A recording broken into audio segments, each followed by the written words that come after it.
10 movies na nagsimulang normal, tapos biglaan na lang nagkagulo.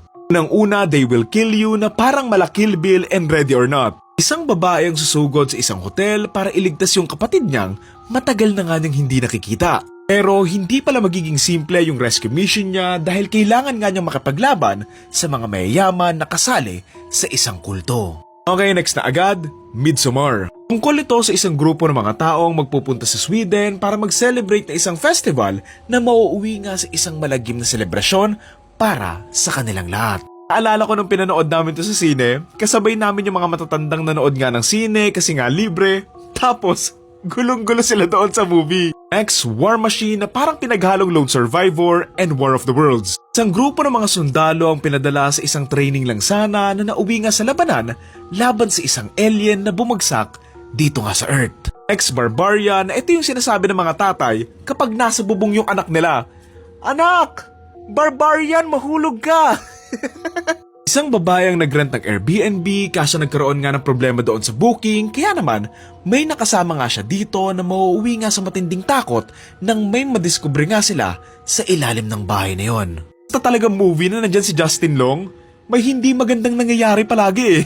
Next, funny games na for me, sobrang disturbing ng original na to. Isang mayamang pamilya ang magbabakasyon lang sana nang biglaang may dumating na dalawang lalaki na gagawing bangungot ang bakasyon nila. Next, Overlord. Tungkol ito sa mga sundalo ang pinadala sa isang misyon para ipanalo yung bansa nila. Yun lang, hindi lang pala simpleng mga taong sundalo yung kalaban nila kundi mga produkto nga ng isang eksperimento na ginawa silang mga zombies. Next, The Visit na what a twist again for M. Night Shyamalan Madingdong. Dalawang batang magkapatid ang bibisita sa lolo't lola nila para mas makilala nila sila. Pero sa paglipas ng mga araw, may malalaman nga silang tatakot at kikilabot tungkol sa kanila. Mo, mas okay na yung ilagay sa oven eh, kaysa mapahira ng diaper na may gearbox.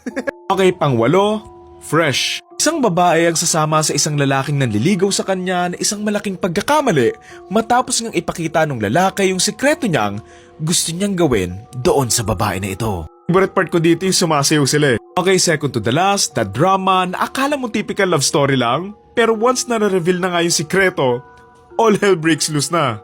Isang couple ang magpapakasal na sana kaso mauuwi nga ito sa isang gulo nang may malaman nga yung isa sa kanila na sikreto na babago sa pagtingin nila sa isa't isa. Okay, pinakalas na tayo, The Menu. Isang babae ang nakipag-date sa isang tagong isla kasama yung iba pang mga tao sa loob ng isang restaurant. Lang ang nakakabusog at masaya sana nilang pagkain ay mauuwi nga sa takot survival nang ipakita nga ng chef yung tunay niyang plano sa mga taong gustong tumikim ng luto niya. So ayun lang naman, ito yung mga 10 movies na nagsimulang normal tapos nagkagulo halfway. So ayun, kung may maisip pa kayo, comment nyo na lang.